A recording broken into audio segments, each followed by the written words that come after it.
So, Dr. Zoll, you're talking about how we have this continuing conversation among the worshiping body of the church that is really and truly connected. We have this mystical union with Christ. John Colet leans on that heavily in First Corinthians. Um, can you talk a little bit about Colet's view of that mystical union and how it even informs this this discussion of historical significance of theology? Oh, sure.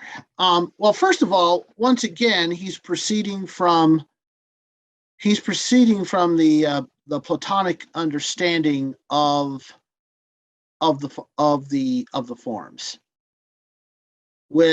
And in this particular case, Plato's understanding of and really as well as appropriate by the later Neoplatonists, the form of the good. And so in this case, Christ is the form of the good. And between the form of the good in Neoplatonic thought, between the form of the good, there's also the nous and the world soul. And so what he does is, in this respect, he kind of collapses both the world soul and the nous into the Holy Spirit. And so it is the Holy Spirit who kind of within this framework, acting as kind of the nous and the world soul, then connects Christians, the members of the church, to Christ himself. But at the same time, the church is kind of a form, if you would, of Christ himself as the form of the good, and that's why it reflects the reality of who Christ is, but yet does so imperfectly. And maybe he didn't have these resources to hand. I can't remember. I think you mentioned something close to it, but do you think he's in any way reclaiming the idea of theosis and deification from his study in the Greek authors? Oh, definitely. I think he certainly does lean very heavily towards something like that. Yes, because I think a Neoplatonic framework is going to somehow lead to some aspect of that. Yes, and that makes sense, right? Like, I mean, that's often been a very Greek Orthodox notion, going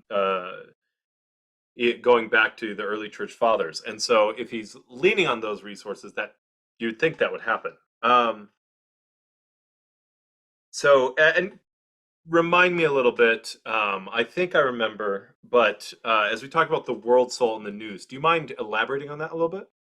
Well, I mean, if my memory serves me right, emanating from the form of the good would be the nous. Then emanating from the nous would be the world soul. The world soul is what, in a sense, would be that emanation that would connect the spiritual, in this case the nous, to the physical world. And so what Colet does in that case is he substitutes